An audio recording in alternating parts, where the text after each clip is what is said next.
মরক্কোর তারকা প্লেয়ার আশরাফ হাকিমি শেষমেশ বাঁচালেন হার্দিক পান্ডিয়াকে।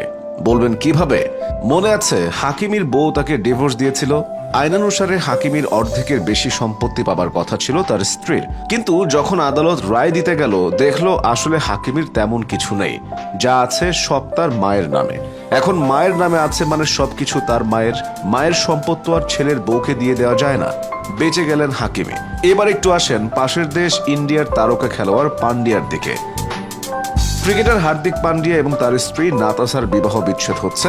এখন আইনানুসারে তার 70% সম্পত্তি নাতাশার কাছে হস্তান্তর করা হবে। অথচ দুইজনই কিন্তু প্রেম করে নিজেদের পছন্দেই বিয়ে করেছিলেন। দুইজনই স্বাধীন, স্বাবলম্বী। এমনকি পান্ডিয়ার স্ত্রী নাতাশার একটি পোস্ট ভাইরাল হয়, যেখানে দেখা যায় তিনি উল্লেখ করেছেন 2 দিন পর পথে বসবেন পান্ডিয়া। অথচ 3 বছর আগে হার্দিক পান্ডিয়ার ক্যাপ্টেন্সিতে গুজরাট IPL জিতেছে প্রথমবার, গত আসরেও ফাইনালে গিয়েছে। স্ত্রী ছেলেকে নিয়ে সুখে কাটছিল তার দিন, কিন্তু হঠাৎ এক ঘূর্ণিঝড়, একের পর এক বিপদ আসতে থাকলো। রোহিতকে হটিয়ে মুম্বাইয়ের ক্যাপ্টেন করা হলো তাকে। এতে মুম্বাইয়ের ফ্যানরা খুশি ছিল না। রোহিতের জনপ্রিয়তার কাছে ভাত পায়নি পান্ডিয়ার নেতৃত্ব। এর উপর আবার IPL এ রোহিতের সাথে পান্ডিয়ার এক ভিডিও, যেখানে রোহিতকে বাউন্ডারিতে পাঠান পান্ডিয়া, তা নিয়েও চলে বিতর্ক। তার উপর আবার ব্যাট হাতে রান পাচ্ছিল না। বল হাতে দলের সবচেয়ে খরুচে বোলার হওয়ার পাশাপাশি মুম্বাইকেও কিছুই দিতে পারেনি ক্যাপ্টেন হিসেবে। মুম্বাই 16 বছরে প্রথমবার পয়েন্ট টেবিলে সবার নিচে থেকে সিজন শেষ করেছে এবার। কথায় আছে, বিপদ যখন আসে তখন সব দিক থেকে আসে। নাতাশার বিচ্ছেদও তারই একটি। অবশ্য নাতাশার সাথে সমস্যা চলছে এটা গেস করা গিয়েছিল আরো অনেক আগে। এই সিজনে IPL এ একটা ম্যাচ দেখতেও আসেনি নাতাশা। সোশ্যাল মিডিয়া থেকেও হার্দিকের সাথে তোলা ছবি হাইড করে ফেলেছে সম্প্রতি। ভক্তরা যা বোঝার তখনই বুঝে ফেলেছিলেন। জীবন মাঝে মধ্যে বেশ নিষ্ঠুর হয়ে যায়, পান্ডিয়ার জন্য তাই হলো। এদিকে এই ঘটনা দেখলে হয়তো হাকিমি হাসবে কোণে বসে। হাকিমির কথা মনে আছে? ফুটবলার হাকিমির স্ত্রী বিবাহ বিচ্ছেদের আবেদন করেছিলেন এবং তার সম্পত্তির অর্ধেক দাবি করেছিলেন তার স্ত্রী।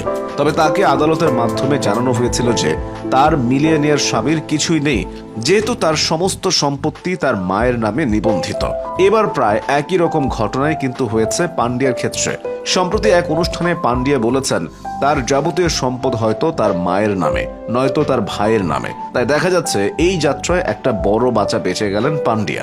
কিন্তু ভারত বলে ব্যাপারটা একটু জটিল হয়ে যাবে বলেও ধারণা করছেন অনেকে। কেউ কেউ বলছেন ভারতের আইন একটু আলাদা।